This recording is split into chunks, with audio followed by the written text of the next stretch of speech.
Ang Buntis at ang Bangkay na Aswang. Isang orihinal na urban legend mula sa kabundukan ng Catanduanes. Buntis si Rina, 8 buwan na.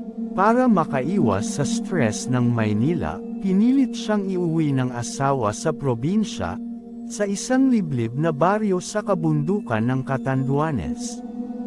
Tahimik, presko, walang signal. Pero may isang patakaran ang mga taga roon.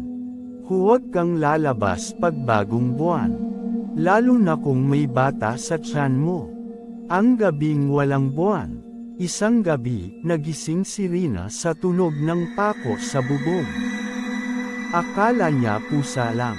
Pero nang sumilip siya sa bintana, may nakita siyang babae, nakadapa sa bubong, nakatingin sa kanya, at gumagapang na parang butiki. Maitim, mabagsik ang mata, at nakalabas ang dila na parang humahagod sa hangin. Rina, gutom na ko. Ang lihim ng baryo. Kinabukasan, napilitang magsalita ang matandang albularyo ng baryo. May isang aswang daw na napatay noong panahon ng Hapon. Ibinagsak sa bangin at ibinaon sa lupa, pero hindi lubusang namatay. Tuwing bagong buwan, bumabangon ang katawan nito. Hinahanap ang batang hindi pa isinisilang. At ang mas masama, kung madaan ka sa panaginip ng bangkay na aswang, hahanap-hanapin ka nito habang buhay. Ang panaginip ni Rina. Sa gabing iyon, nanaginip si Rina na may humihila sa tiyan niya habang siya'y nakahiga. May malamig na kamay na dumudunggol sa kanya, at isang boses na bulong ng bulong.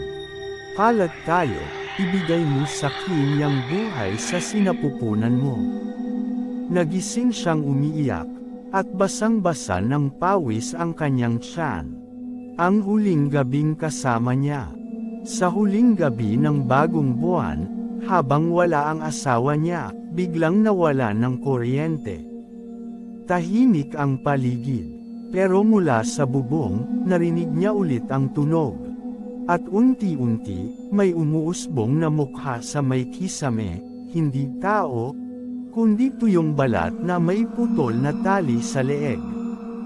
Aswang ito na dati nang binigti, pero bumangon muli. Ako ang ina mo ngayon. Ang sakripisyo. Bumalik ang asawa ni Rina sakto lang para harapin ang halimaw. Sa tulong ng matandang albularyo, sinindihan nila ang huling nakatagong banga ng apoy na gawa pa noong panahon ng mga Kastila, ginawa para sa muling pagkamatay ng patay. Sa sigaw at apoy, napasigaw ang aswang, at muling nilamon ng lupa ang katawan nito. Pero ang presyo, nawalan ng alaala si Rina ng buong gabi na yon. Ang twist. Ilang buwan matapos manganak si Rina, habang binibihisan niya ang kanyang sanggol, may napansin siya sa tiyan ng bata. Isang munting marka ng kamay. Maitim, parang sunog, at gabi-gabi, tuwing bagong buwan, umiiyak ang bata na parang sinasapian.